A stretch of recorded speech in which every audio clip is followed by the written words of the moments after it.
баягы жогоруда айткандай дааватка мындай жөн эле азылгысы келе бергендерге биз кандай мамиле кылыш керек же жөн эле өтүп кете бериш керекпи?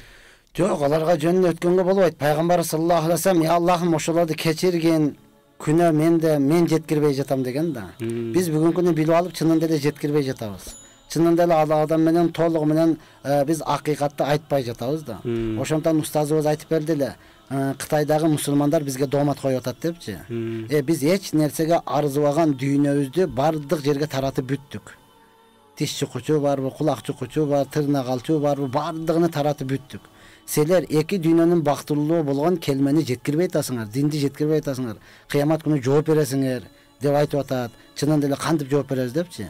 Азыр кытайский эч нерсем жок деген үй жок да өзү. Ар бирине де кытайский буюмубуз бар. Ошону алып келип алдык, бирок өзүбүз эки дүйнөнүн бактылуу болгон динди жеткирбей жатабыз. Ошондон күнөө бизде. Алар эми түшүнбөсө башка не кылсын? Мен устазым, Сыражын устазым, мен Ысык көлдө окуп жүрүп, малина эккенди, малинаны кандай караш деп үйрөндүм да. Анан Сыражын устаз үйүмө чакырып калды, малина эгип бер депчи. Макулда малинаны сонун кылып отургузуп кеттим. Эртеси барсам таза кыркып салыптыр. Астында кургап калган жалбырагын коюп коюптур. Анан айтты: "Мен устаз, эмнеге муну кыркып салдыңыз?" десем, айтат: "Түшүнбөсөң ушинтип карашы чыга берет экенсиң" дейт. Мен муну билип кыркты дейсиңби? Билбей ойлоптум дейт. Мына жалбырагыдан бир жакшы нерсе чыгат деп ойлоптурмун депчи. Адамдар мына ошондой да. Өзөгү турса, бир жалбырагыны каалап туруп, мындай кылса деле боло берет деп, өзөгүнө кыркыштын аракетин кылат.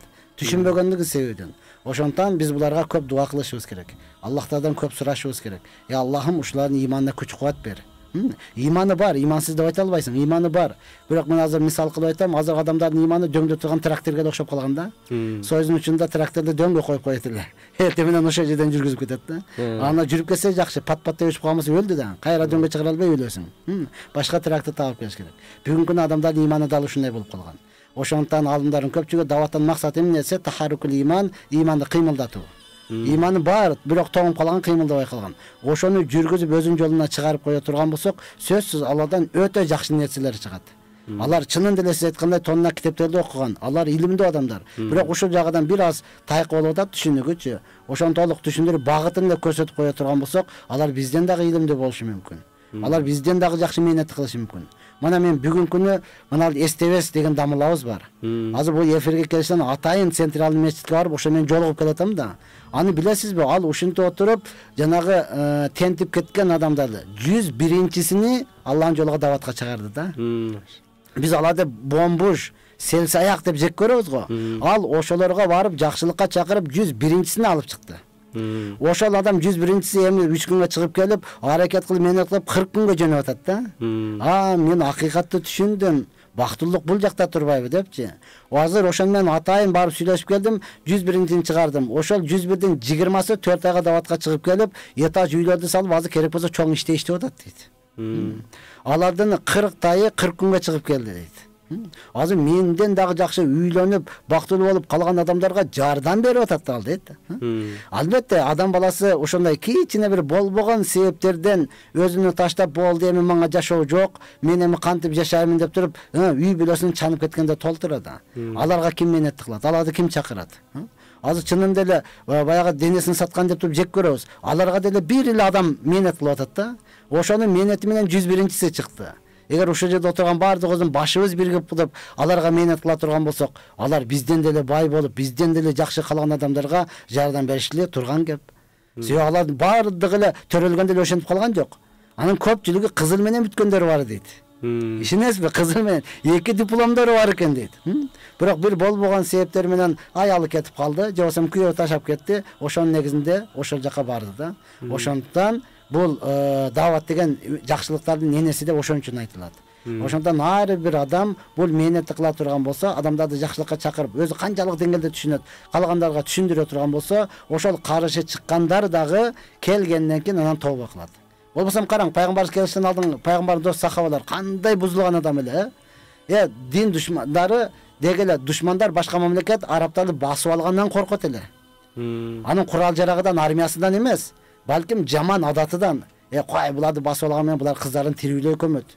Эртең биздин балдар деле кыздарын тирүүлөй көмүп калбасын. Адаты бизге өтүп кетмесин дейт эле да. Ошондон Аллах Таала бизге өзгөчө кыргыздарга өтө жакшылык кылды. Муну эске алыш керек.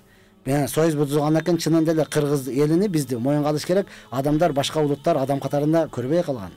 Көп болсо койчу болот да деп калган. Чынында эле биздин агаларыбыз, бир туугандарыбыз бир койго бир бутылканы алмаштырып, ошону менен мактанып калган. Мен мынаны алмаштырып келбедим, өтө сонун болду депчи. Мына дават келди, ошого окшогон канчасы арагын таштады, не кылды, үй бүлөсү жокто үй бүлө курушту, турмуштары канчасы жарашты. Кече эле Россиядан чалып атат. Менин күйөөм ичип атат, сиз барып ошону Алланын жолуна алып чыгыңыз. Айттым, бул ичип аткан болсо, соо болсун анам чыгайлы. Десем, аны кармап итти байлагандай байлаш керек дейт. 3-4 күнчү. Анан соолуккандан кийин алып чыгыш керек. Ошого балдарыңызды жөнөтүңчү, сураныч сизден деп атат да. Эми биздикилер ойлоп калды, ичкенде гана чыгыш керек. Ичпей калса болду, токтот. Жок, урматтуу тууган. Бул ичеби, ичпейби, жалпы инсаният ушул жакшылыкка чакырып, ушул эле динди бир эле өзүбүздүн мамлекет, өзүбүздүн эл, өзүбүздүн жерге эмес, дүйнө жүзүнө жеткириш керек. Мына ошонун негизинде мээнет болуп атат да. Бул ар бир мен мусулманмын, жок дегенде жүрөгүндө кыпынчалык ыйманы бар адам ушул нерсеге умтулуш керек. Адамдар отуруптур. Мен өзүм бул жерге сүйлөшкөнү келген жок элем. Шейхтер келип калыптыр, жолуккайын деп эле келдим элем. Анан болбой эле сөз берип калды. Бир сөз айтып коеюн. Бул менин сөзүм эмес, Молла Шакир Дамулла Рахманынын сөзү. Бир күн Центральный мечиттин алдында отурсак, bir жигит келип Молла Шакир Дамуллага суроо берип калды. Дамулла, көлдү айлантаса мечиттер курулуп жатат. Бирок чөптөр кайтарып турат деди. Ошол заман дал ошондой эле эди. Мечиттер салынган эди, бирок кээ-бирлерини, бардыгыбыздын кээ-бирлерини чөп кайтарып турат, мында ичине эч ким кирбегендиктен чөп басып калган эди. Бирок ал киши алым эди. Алла Таала жаткан жайын бейиштен кылып, артынан калгандардын бардын динге салым кошуучулардан кылган болсун. Мына шу устазыбыз айтты эле. Иза арадаллаху шай'ан юхайyi амраху. Эгер Алла Таала бир нерсени кааласа, аны мурдатан даярдап коет деп. Көрөсүңөр, бул мечиттер толот деди. Алланын фазылы менен бүгүнкү күндө ошо мечиттер бардыгы толду. Биз өзү лейлектен болгондуктан качан лейлекке жөнөсөк мечит таппай кыйналат элек. Кала берсем машвараларга таказа бердик эдик. Мечит деп жазып ишара кылып койгула, 300 метр, 200 метр деп биз кирип таап ошол жерде намаз окуп кетейик деп. Алланын фазылы менен азыр карасаңыз, жолдон келатканда бир мечиттен өтүп барасаңыз эле дагы 3 мүнөт бар экен, кийинсине жетип барайык деген заманга калдык. Бул бардыгы азыр бул жерде бардык сөздөр айтылды. Мен ачыкча эч сөзүм кошуп келген жок. Болгону бир нерсени айтып кетейин деп жатам. Мечит салыш, ачыш жеңил эле. Аны өмүр бою абат кылыш бул кыйын нерсе.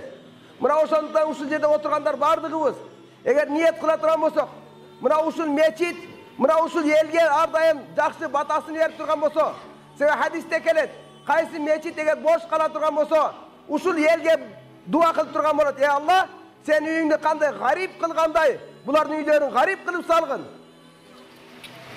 Эгер тескерисинче мына ушул эл мечитти абат кылып турган болсо, мечит дуа кылып турган болот. Алла, сен үйүңдү кандай булар абат кылды, булардын үйүнү абат кылгын деп. Мына ошондуктан бардыгыбыз ниет кылайык. Бул мечит салынды. Эми сиз менен биздин абат кылышыбыз калды. Кыяматка чейин мына ушул жерден Пайгамбарыбыз саллаллаху алейхи вассалам Мединада мечитти биринчи тургузган жок эди. Белки мечиттин чегини тургузуп эптеп бирдемени тургуз деди. Бирок үммөттүн мээнетке тургузган эди. Үммөт кыймылга келген эди. Бүгүнкү күндө эгер үммөт кыймылга келе турган болсо, Пайгамбарыбыз саллаллаху алейхи вассалам үммөттөн кыймылга алып келсе эмне максат эди? Кандай эткенде үммөт бүткүл ааламга дин жеткирет. Кыямат күнү кана аманат дегенде мен жана сахабалар кандай жооп берет деген өзүнүн жоопкерчилигин сезген эди. Бүгүнкү күндө үммөттүн ичинде мына ошо сезим ойгонсун. Мына ошо динди бүткүл ааламга жеткирүү бардыгыбыздын жоопкерчилигибиз. Ар бир ыймандуу ыйман жетти. Энди башкаларга ыйман жеткирүү үчүн эмне кылып жатабыз? Намаз окуп жатабыз. Бирок адамдар намаз окуганды жеткирүү үчүн эмне кылып жатабыз? Сиз менен бизге дин жетти. Мына ошо динди жеткирүү үчүн эмне кылып жатабыз? Мына эң чоң маселе. Мечит кыйын салыштык. Бир кирпич коюштук кыйын. Бир Алланын жолуга кадам коюш андан да кыйын. Шайтан канча азгырат. Үй билен эмне болот? Бала чакаң эмне болот? Жок. Сиз Алланын жолуга кадам коюп жатасыз. Allah subhanahu taala siz kançalı meçitte abad kıla turan bolsanız, sizin üyüңüz, sizin kıyamatqa kele turan urpanız mına oşonday. Har daim abadda bolot.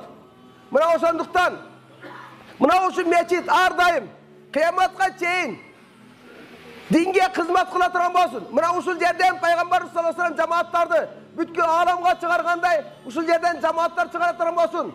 Bütkül alamda mına usul yerge cemaat kele turan bolsun. Mına oşo bardı tilekteş salım koşup mehrette birge olup kalak.